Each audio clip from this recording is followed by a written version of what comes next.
Hello, everyone. Welcome back to the Very Cold Lasagna podcast. I am your host, DylanLasagna, and this is your filthy casual place for all the filthy casual takes on the world of sports.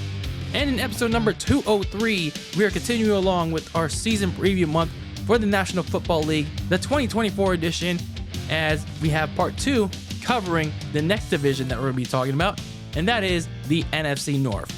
So we've already done part 1 in the last episode. Make sure you go check it out after this episode if you haven't already, which was the NFC West. And now in part 2, we're continuing along our journey through the National Football Conference and talking about the Northern Division. So sit back, grab a pair of headphones, and well, get yourself a drink, man. Get yourself a drink, get yourself some food, just something cold, especially a drink, because it is hot as hell. It is hot as hell during this summer. So whether it's ice water, some cold chocolate, or milkshake, some milk tea, what have you. Get something cold to freshen yourself up and listen to this icy yet spicy podcast that is Very Cold Lasagna.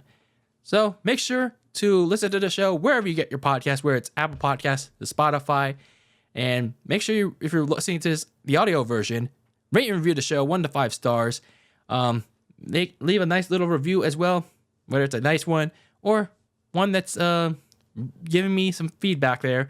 And if you're watching this on YouTube, make sure you smash the like button, smash the subscribe button, leave a comment down below with all your own filthy casual takes on each and every episode topic that's on Very Cold Lasagna. And in this case of this episode, the NFC North Division for our NFL season preview month, and all the teams that we're going to be talking about in this episode.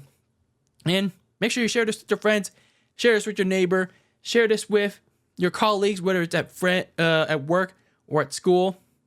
Anyway, make sure you spread the good, the bad, and the ugly of all my filthy casual takes here on Very Cold Lasagna. So like I said, sit back and relax because it is hot as hell. And a little disclaimer, I do have my window open, so if you do hear some like wind or maybe some heat waves going in here, it's hot as hell. So I just need to get some air in here. For those of you that listen to the audio version, it's hot. Like I said, it is hot. So I need something to keep this room from being like at least a little bit of air. Prevent it from being like completely like a steam room. Anyway, that being said, before we get going with the NFC North Division, for those of you that missed the first part of our season preview month, a little bit of debrief of what we talked about so far. Like I said, we talked about the NFC West Division, which was the Arizona Cardinals, the Seattle Seahawks, the LA Rams, and my San Francisco 49ers. And we did all of that in a brief summary of what they did prior, what they did during the offseason to make themselves better or worse, what I took away from each and every one of their off seasons, and my biggest questions for them going into this coming season starting in September. So that's, for those of you that missed that episode, that's pretty much how we're going to do it for the remaining teams that we have on the docket this month. So, summary of last season, off-season moves that made them better or worse, the biggest takeaways from that their moves, and the biggest questions that I have for each and every team. That being said, like I said, these don't take into account of what they have done in like their off-season activities or mini camps. And of course, some of these teams that I talk about have not had their training camps yet. But some of the others that I do talk about later on in the month will have.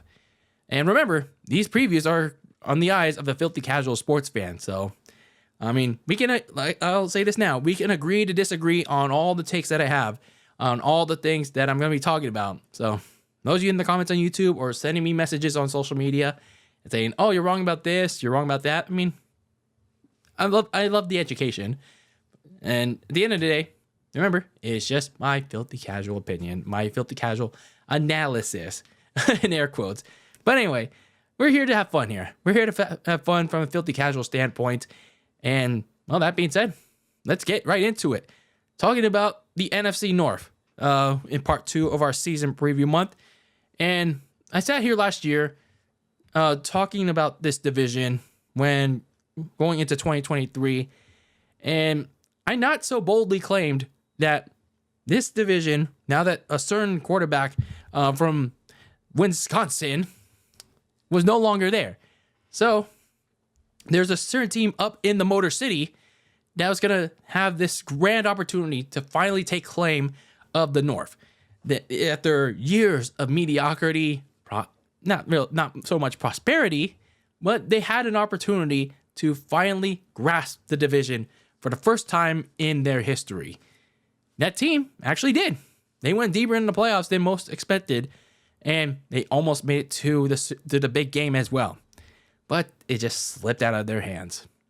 So fast forward to this year, as we approach September, which is over 2 months away, that certain Motor City team down in Michigan that won the North is going to be facing a little bit of a stiffer competition, per se. You have a potential long-term answer at quarterback that dominated the division down in Wisconsin.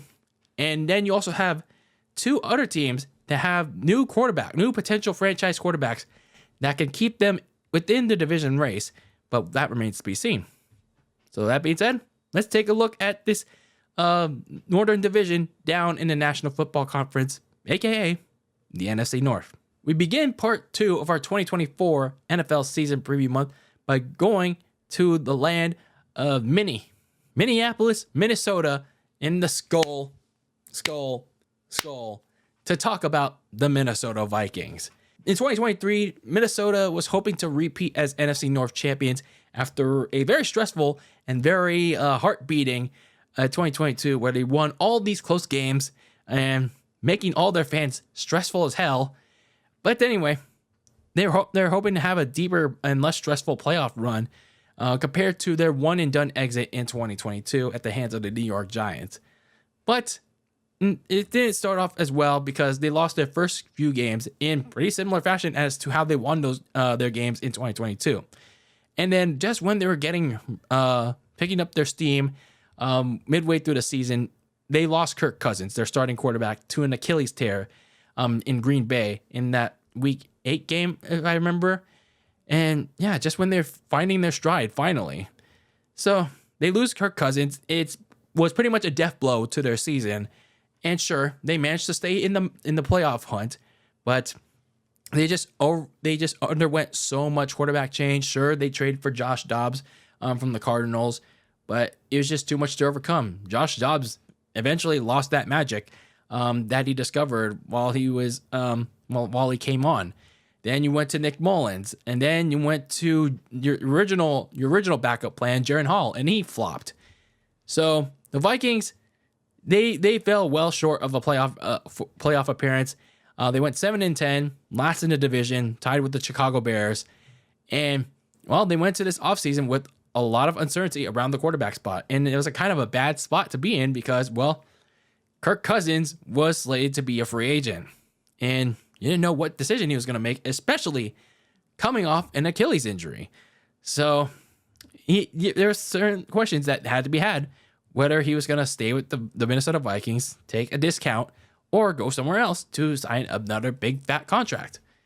Unfortunately for the Minnesota Vikings, the second option turned out to be true because Kirk Cousins left in free agency. He was like, dipped, see ya, don't want to be ya, and he left Minnesota to go sign with the Atlanta Falcons. Woof. Woof, woof, woof. So essentially, Kirk Cousins moved on to go down south to Atlanta. And I feel like, at some point, Kirk Cousins, he's been pretty, very solid for them.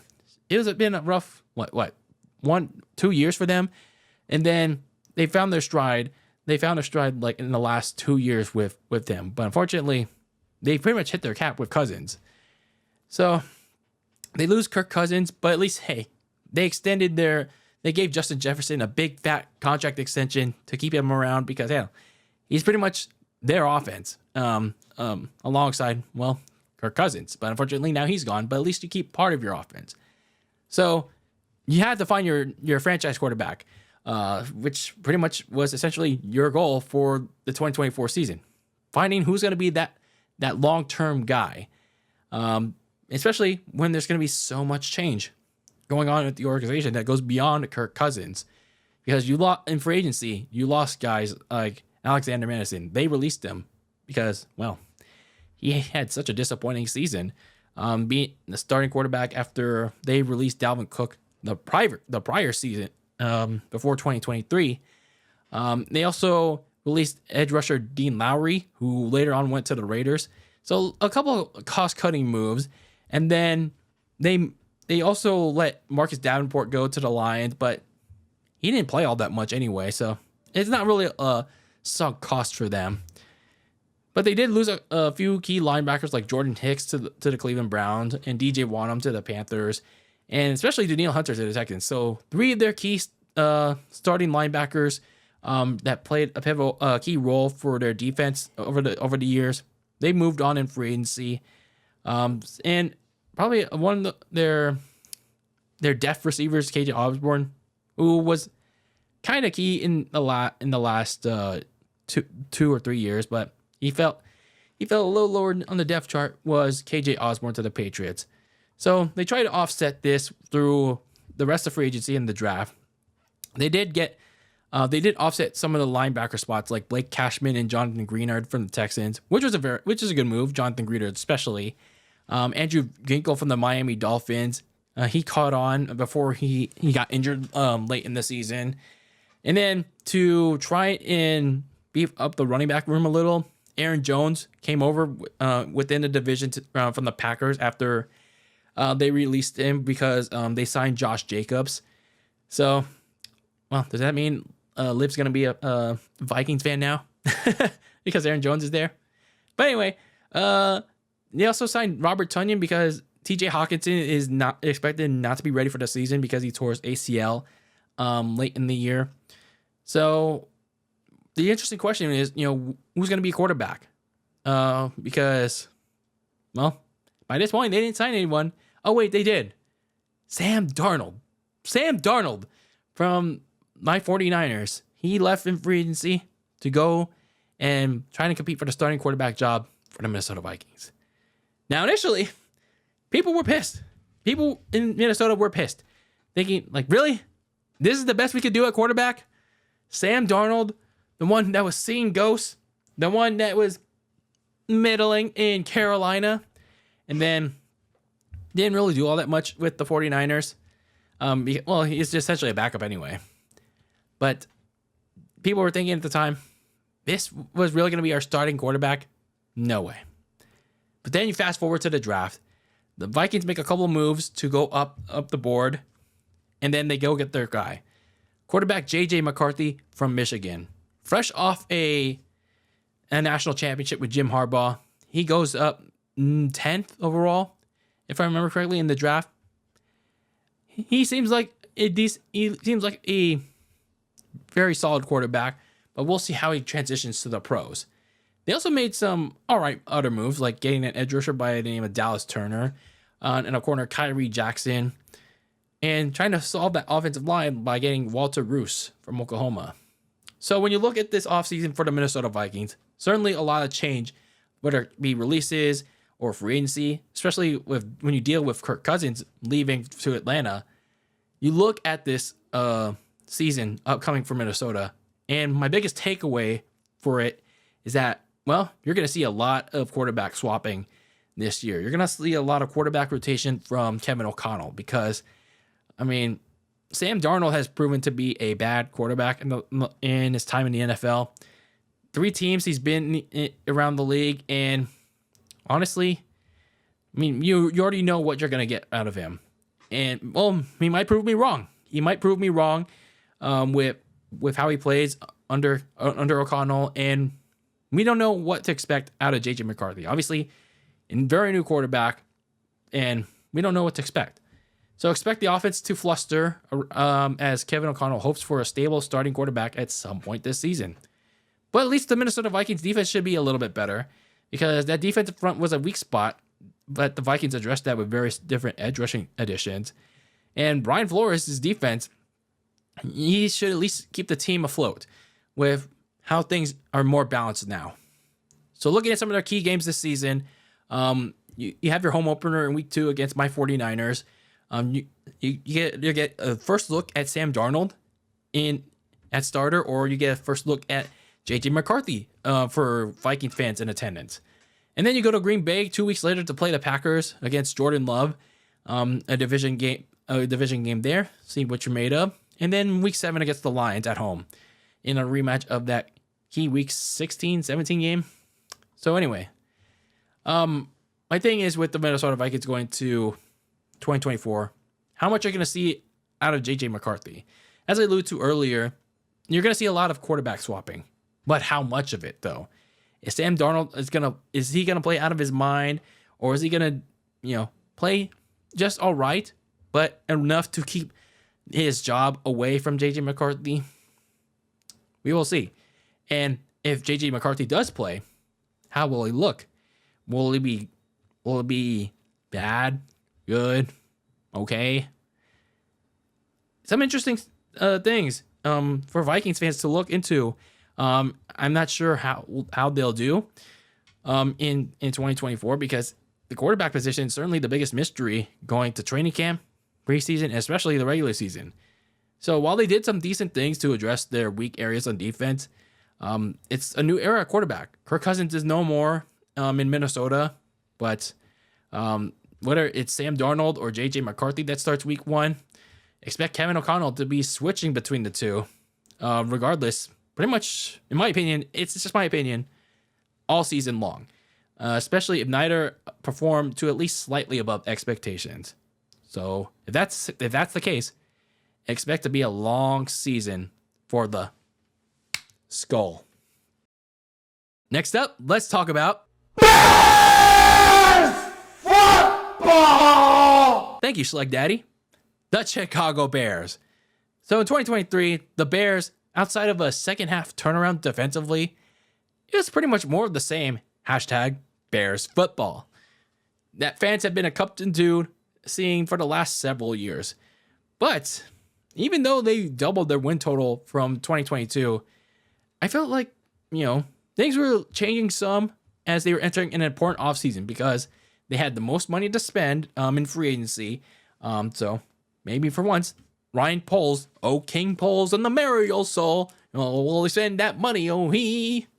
So he had all the money to spend in the world in free agency, and he possessed the number 1 overall pick thanks to that dumb trade that the Panthers made the year prior. So they had some decisions to make, not just on what to do with the number 1 overall pick, but they also had a decision to make on what the hell to do with their current quarterback, Justin Fields. Justin Fields, who wasn't drafted by Ryan Poles, but who was drafted by the previous GM. So some decisions that had to be made. Do you keep Justin Fields and just draft around him? Or do you make a decision to get rid of him and start fresh at the quarterback spot? And, well, unfortunately for Mr. Fields, he was sent away, because the Chicago Bears sent away Justin Fields to the Pittsburgh Steelers for a 3rd round pick next year. Woof. That is rough. That's a rough haul. I mean, 3rd round pick, okay. I mean, it's whatever. But for Justin Fields to be traded away for just that little compensation, just woof. But the Bears weren't done trading. They weren't done making deals with trades, as they traded for receiver Keenan Allen from the Chargers. Keenan Allen, he had probably a good year with LA last year, but his season got cut short late with an injury. But I mean, he still played in the Pro Bowl, but that's something. They also traded for Bills guard Ryan Bates to try and beef up that offensive line, which slightly improved in 2023.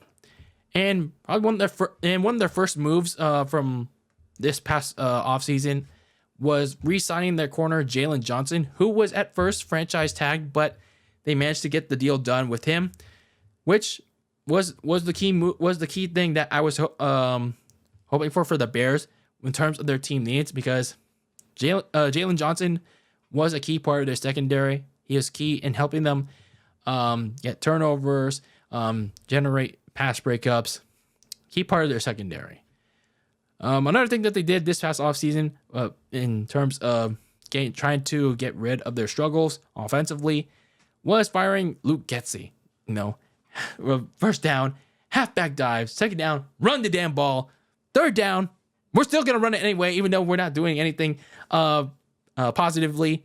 Oh, wait, we forgot. We still had to pass it. We still forgot. No, Justin Fields has to throw the ball. 5-10 yards. Yeah, hashtag Bears football. So they replaced Luke Getsy with former Seahawks offensive coordinator Shane Waldron in the same position. And yeah, it's going to be interesting to see how that works going forward with their new quarterback that shall be named later. So for the Bears, as I talked about in my season recap for them, in terms of their free agents, pretty much everyone was going to be expendable. And to be honest, when you look at their moves, they didn't really lose a whole lot. Like Darnell Mooney, he moved on to sign with the Falcons. He had a very down year. He regressed significantly compared to his previous 2 years. Yeah, it was time to let him go. They did get a defensive tackle, Justin Jones, to try and help out Montez Sweat. And they got Justin Jones left to go to the Arizona Cardinals. Pardon me. And then they also let Cody Whitehair go to the Raiders. So they did trade for a guard Ryan Bates anyway. So some of the additions that they made was getting a running back DeAndre Swift from the Philadelphia Eagles, also from the Philadelphia Eagles. They got Kevin Byard, but I feel like they overpaid Byard a little bit because of injury concerns. But anyway, those were the two key moves that they made in the offseason. But where they did the dirty work was in the draft. They only had 4 draft picks this past year, but they made the most of it, especially with their first overall pick. Of course, the expected move, Caleb Williams from USC. So he seems like a very good quarterback. Everyone's saying, oh, he's the next big thing in the NFL. He's going to raise hell. But as with every quarterback that has come into the league in the last couple of years, let's wait and see. Let's wait and see what the kid's got. But the Bears fans are certainly gearing up that they're hoping that he could be the next big thing. And well, look how the last one panned out. Mitch Trubisky at number 3. But of course, in fairness, that was the wrong pick to make. But anyway, and then of course you had Justin Fields at number 11. But I mean, those failed. But now people are hoping that Caleb Williams can be that next big thing for the Chicago Bears. But the dirty work wasn't there. They actually got some help around Caleb Williams by the name of receiver Rome Odunze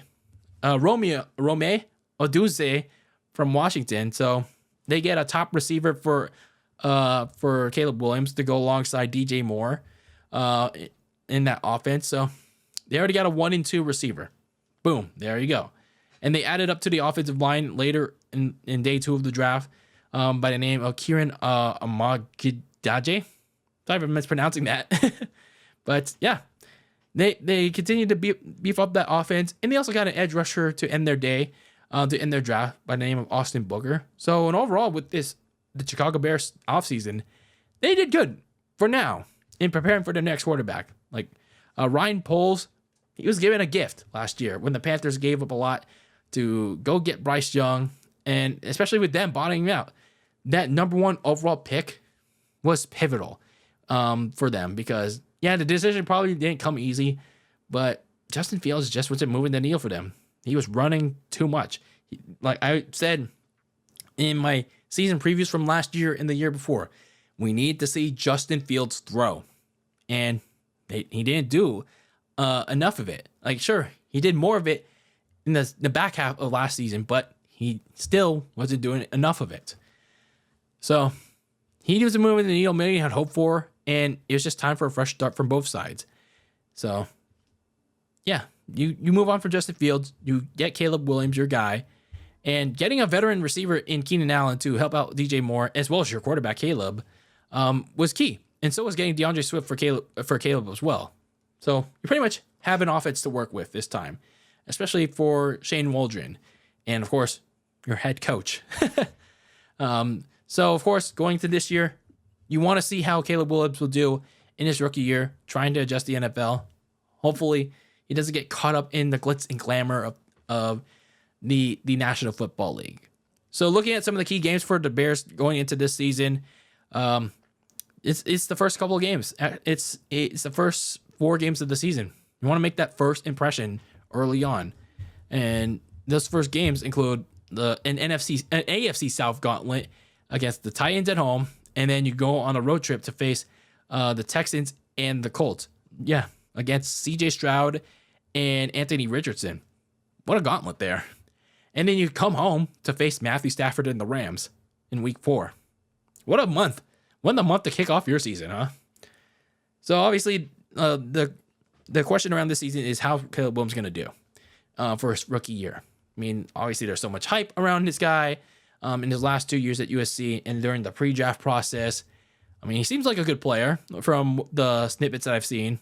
But like with every quarterback, like I said, especially one that goes first overall, high expectations, a high ceiling for him that he's going to have to perform to. And he can't let the success go to his head.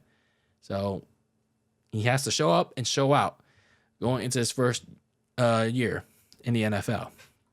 So you still have a questionable head coach in Matt Eberflus, but the Bears, at least, you finally have a chance to finally be competitive for the first time in what seems like forever and show actual signs of future hope. Not this false hope that, we're going to go 9-8 or 8-8 and backdoor your way into the playoffs and then get your ass whooped by a superior team. No. Actual signs of hope. Like, your quarterback is actually progressing. They're doing well consistently. That kind of hope. Something that Bears fans haven't felt in a long time. And as long as Caleb Williams performs to expectation, perhaps 2024 could truly be the end of Bears football. Going on to Chicago's most hated rival that resides in the land of Lambeau, talking about the Green Bay Packers. The Green Bay Packers in 2023, I didn't have a lot of expectations for them because they were starting in a new era without their quarterback for the longest time, Aaron Rodgers, because they traded away Aaron Rodgers to the New York Jets. Like, we saw the writing on the wall last offseason, the way that 2022 ended, and it was time. It was time for both sides to move on, as Aaron Rodgers was traded away to the New York Jets, and 2-3 years since they drafted him, it was time for love. Jordan Love time. Time to show Jordan some love, because this was his first full season as a starting quarterback and entering 2023. And for the season overall, the first full one was a very mixed bag, because as it started out, he was doing fine. But then as the first half of the season wore on, he regressed. He turned the ball over a ton, especially in clutch moments of the game that caused his team to lose. And all hope seemed to be lost when they stood at 3-6 halfway through the season. However, Love in the Packers, these young Packers, played a lot better. They protected the ball well. They played better defense. And yeah, they overall played a lot better, upsetting teams like the Lions and the Chiefs. And then they would go on to get key wins within the conference to get the last NFC wildcard spot. So they essentially took care of business, ending their season at 9-8. So flipping the record from the previous year. And then in the playoffs, that's where they made the most noise, dismantling the 2-seeded Cowboys in that wildcard game. And they almost, by a missed field goal, they almost upset the top-seeded 49ers in that divisional game. They had them on the ropes, but they ultimately fell just short for another shocker upset to move on to the NFC Championship game. But the future is bright for this Packers team. You got a lot of young players, and now you got playoff experience, like significant playoff experience. So going into 2024, you want the Packers, if you're the Packers, you want to build on that. You want to reclaim the division. You want to reclaim the NFC North that you lost last year and the year before that. So this time, you want to do it with Jordan Love. You wanted to re-sign these key players, and you want to essentially build up a full chemistry build between Love and all these young players. So looking at some of the things that they did this past offseason, it was relatively quiet per se, but hey, some noise is better than no noise, I guess. So they did re-sign some key players like Corey Ballantyne at corner and Keyshawn Nixon, and they also re-signed running back A.J. Dillon. It was an interesting choice to re-sign A.J. Dillon, considering that they also released running back Aaron Jones. So a little bit of a choice there, but also at the same time, Aaron Jones missed a good chunk of the season last year. They also released offensive lineman David Bakhtiari, their top left tackle, but I feel like, once he got significantly injured in that AFC title game against the NFC title game, against the Bucs in that pandemic year, he was never the same. He couldn't stay on the field this past season, and it just sucks, man. Those injuries literally hurt him. So they moving on to some of their key moves that they made this past offseason. Honestly, just like with some of the teams that I talked about, they didn't really lose a whole lot. But more so, they added pretty good. Like Josh Jacobs from the Raiders. So replacing Aaron Jones is a younger and pretty relatively healthier running back in Jacobs. And a more productive one too. So defensively, they signed a top safety in Xavier McKinney. So it's certainly an upgrade in that secondary that has really struggled in the last couple of years. And they also got a kicker. Yeah, a kicker. A veteran one. Greg Joseph from the Minnesota Vikings. We'll talk more about that kicking spot in a bit. So in the draft, that's where they also did their dirty work, like getting a tackle by the name of Jordan Morgan. Not to confuse with one of their top fans. But anyway, Jordan Morgan from Arizona. So that's Dave Bakhtiari's replacement. They also got a linebacker by the name of Edgrin Cooper, and a corner safety hybrid that could certainly help that defense. Javon Bullard from Georgia, and probably a decent backup by the name of Marshawn Lloyd from USC. So overall, when you look at this Packers offseason, the Packers pretty much just did what they needed to do, especially defensively, because the biggest issue that the Packers were having, aside from Aaron Rodgers melting in big moments in the playoffs, the last few years was that defense that was coordinated by Joe Barry. They let go Joe Barry this past offseason, and in comes Hafley. Hafley from Penn State. No, so I remember he's a college head coach, a college defensive coordinator, but I don't necessarily remember the name. But anyway, they bring in this guy. His last name is Hafley, and they immediately bolstered the secondary with Xavier McKinney and Javon Bullard. And while they kept their key guys, it's just a matter now how the players adjust to his new scheme, and how well they do with all this personnel. But for now, they addressed their biggest problem area, which was the passing defense. That passing defense was horrible these last 2 years. But now, as long as that new scheme, as long as the personnel is correct, as long as the defensive coordinator, this new one, is certainly the right fit for them all, they might have finally addressed their biggest problem areas.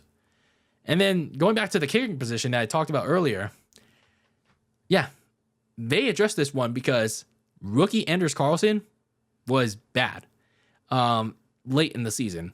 Like, one of my team needs for the Packers was fulfilled when they signed veteran Greg Joseph, who was good for the Vikings for the last 2 years. And there may be a kicking competition, if there isn't one already, going on for the Packers, because it seems like Anders Carlson's days in Green Bay are numbered.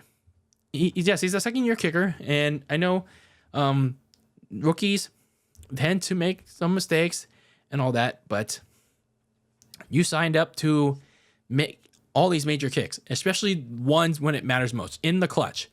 And when he didn't do that in the playoffs against the 49ers in January, when he had a chance to force the Niners to score a touchdown instead of taking the lead back in January, yeah, the writing was on the wall that, you got to get a kicker.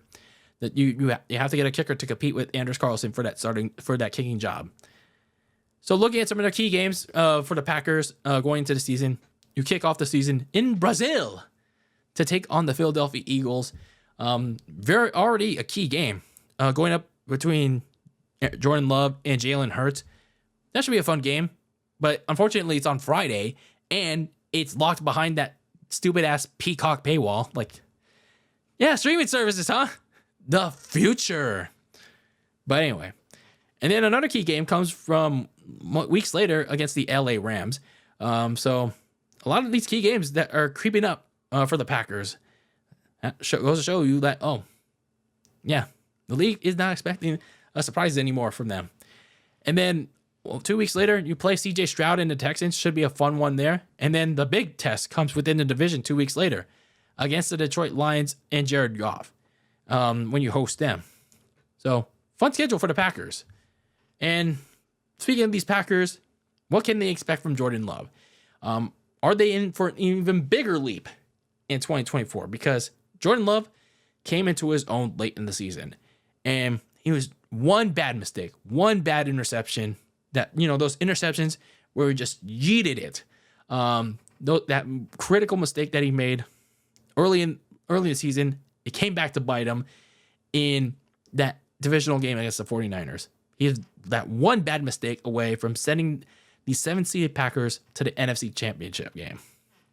But yeah, what can we expect from Jordan Love this season? Is he going to be better? He certainly could be. But yeah, we'll see.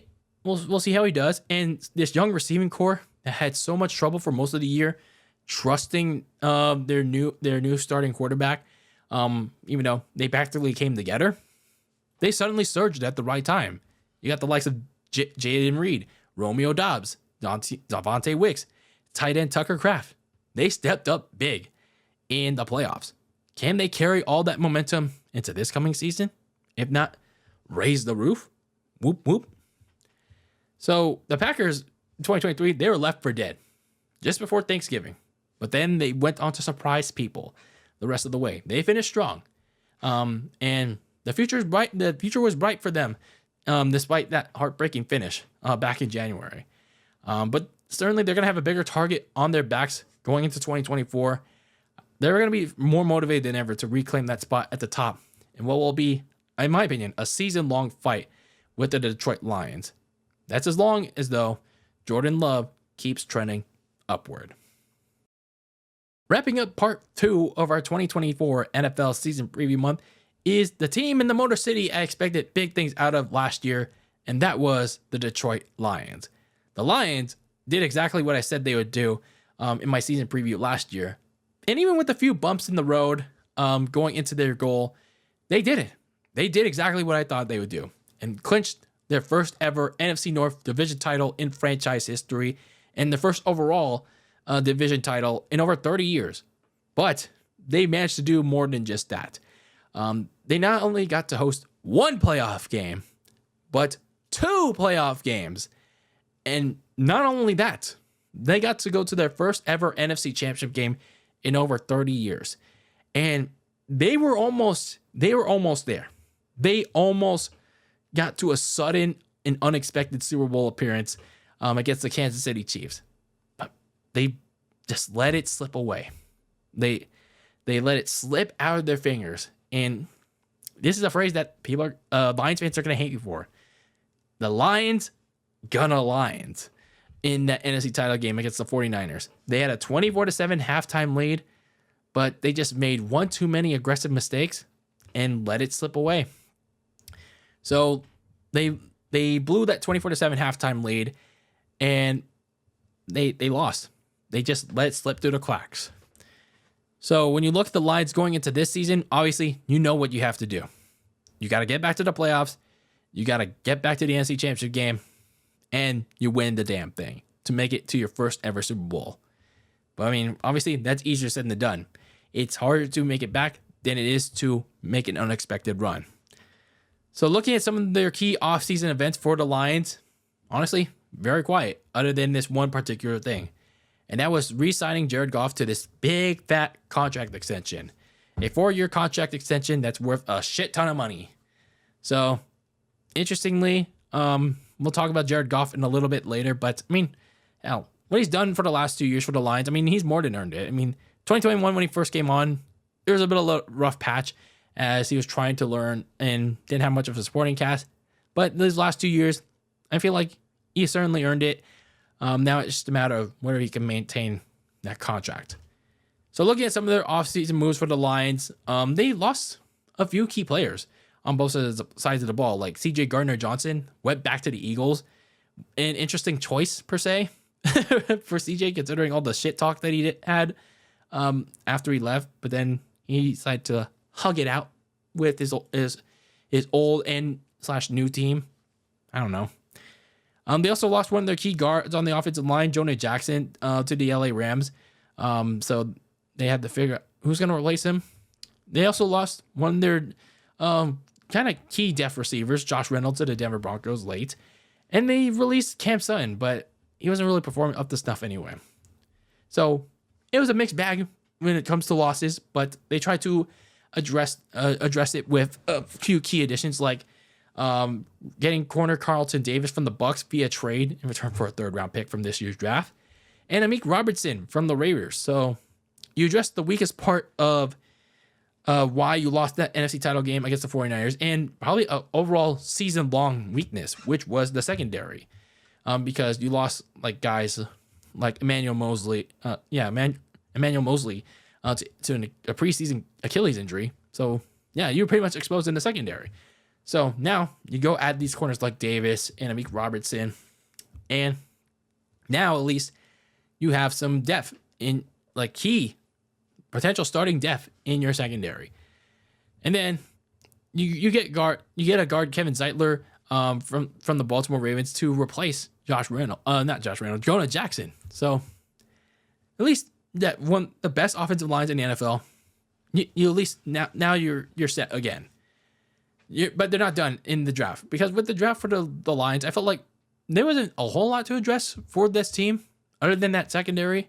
And pretty much for the most part, they went and addressed that secondary because they got corners everywhere. Like Tyrion Arnold from Alabama and Ernest Rakestraw Jr. from Missouri. So that secondary group is going to be deep. And I hope it's pretty much a more balanced team for the Lions. They also went to get a defensive tackle like Mickey Wingo from LSU, because that defensive line outside of Agent Hutchinson was a little lacking. It was a little lacking in terms. So for the Lions, they upgraded their secondary with those draft acquisitions and the trade corner. So as long as they can perform up to snuff with these additions, and they continue to scheme up some good defensive plays, then I feel like these Lions secondary will be much better, at least on paper, than what we saw these last 2 years. And then going back to Jared Goff, well, I do think he's done better in the last 2 years. It's still a little bit of a gamble. It's still a little bit of a gamble for the Lions to give him this big fat contract extension, considering that sometimes he can be like pretty bad in some games, like pretty bad. Makes some questionable decisions with the football, turn it over, like give the ball away. So he can have those game breaking like losses for the Lions.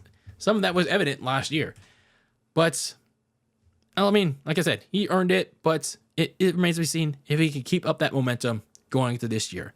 I mean, it's kind of the reason why they have Hendon Hooker, right? I don't know. Either way, looking at some of the Lions' key games this season, they have a lot. Like literally, they have a tough schedule, and there's a lot of tough teams, whether it's in or out of the division. And it all starts in week 1 when you literally play the first 2 teams that you faced in the playoffs: the LA Rams and the Tampa Bay Bucks at home. Like literally, that's their first 2 teams that they play at home. Wow. The NFL really decided to give them the rematch gauntlet right away. And then you week 6 later on, you go on to face the Dallas Cowboys in a Monday night rematch from last year. But this one's not Monday night, I don't believe. But that was a very controversial one, but also a fun one late last year. And then week 9, you go to Green Bay to take on the Packers in a key division game. And then much later in the season, you want to face Caleb Williams and the Bears on Thanksgiving at home, and then probably another key pivotal Monday night game late in the season that could determine potential seeding in the playoffs. That's if any of these teams make the playoffs. The San Francisco 49ers on the road. So, interesting things for these Lions this season. And some of these things to consider for the Lions going into 2024 is what their mindset's going to be. Like, how are they going to approach these games? Especially their head coach, Dan Campbell. Because when you look at certain game situations for the Lions, especially on fourth down, they really were aggressive on fourth down. And some of it for the most part, it paid off. But then other times, like in the NFC title game or in like that game against that road game against the Bears, it didn't pay off so well. So I feel like Dan Campbell's aggressive mindset of, we need to get it on every down, especially fourth down. We're gonna go on fourth down, even we're in our own territory. It backfires. It backfires sometimes, and again, it especially backfired when you're still kind of too far away from the 49ers end zone, and then you decide to go for it from a questionable fourth down rather than kick a field goal, and then you don't make it, and that triggered the comeback for them. So is Dan Campbell's mindset going to be a little different? I mean, he doesn't necessarily have to change it a whole bunch, but are you going to have a more balanced approach when it comes to your aggressive mindset of, we're going to keep going for it on fourth down, or are we going to take things a little bit more slow, per se? So that's my biggest question for them. And then, of course, going back to Jared Goff, how is he going to follow up his very strong 2023? Again, very, very strong 2023, but can you maintain that in 2024? So one of the best teams in the NFL, in the Lions, they got stronger. Better secondary. I mean, the offensive line, still one of the best in the league, at least going into this year. I mean, still a very good quarterback in Jared Goff. It's just a matter of maintaining that. And while I do think they do have some tough opponents on the docket, they still have a very good chance to repeat as NFC North champions. And again, the only thing is, well, what can they learn from their past mistakes of that fateful January in Santa Clara? And if they can go far again in the playoffs. And that is a wrap on part 2 of our 2024 NFL season recap month. This one covering the NFC North division, which consists of the Minnesota Vikings, the Chicago Bears, the Green Bay Packers, and the Detroit Lions. This division in particular could be one of the most interesting ones to watch for, again, because of the competitiveness of the Lions and the young team in the Packers and the quarterback situations down in Chicago and Minnesota. So some interesting storylines to follow going for your teams or for the teams for the fans outside looking in going into 2024. But yeah, that's a wrap on part 2 of our 2024 NFL season recap month. We will be back with 2 things on this podcast. The first one, we're going to be taking a little bit of a detour from our NFL season preview month with a little bit of wrestling. For all my wrestling fans out there and for all my non-wrestling fans out there that are football fans listening to this episode, but want to stick around for it anyway, we are doing a Money in the Bank Fallout 2-for-1 review. Hopefully sometime after Money in the Bank and before the next season preview episode. We are going to be doing a very late, out-of-date Money in the Bank review because I want to talk about Money in the Bank and the fallout on Monday Night Raw on the Monday after in one episode. A little 2-for-1 review action for you, pal. And then on the very next episode, we'll be right back to season preview month with the NFC South division. Yes, the putridness of that division once again. We'll be previewing that their 2024 in the next 2 episodes. So 2 episodes to look out for coming soon. A WWE Money in the Bank 2024 Fallout episode and NFL season preview month part 3 covering the NFC South. But until then, thank you for tuning in to this episode of Very Cold Lasagna, episode number 203 of this icy yet spicy sports podcast. And make sure to tune in to part 1 after this episode, if you haven't already, where I talked about the NFC West. So, thank you for tuning into this episode. I'm your Filthy Casual host, DylanLasagna, and until the next one, keep that lasagna very cold in the fridge with your takes on the world of sports. And, as always, peace out.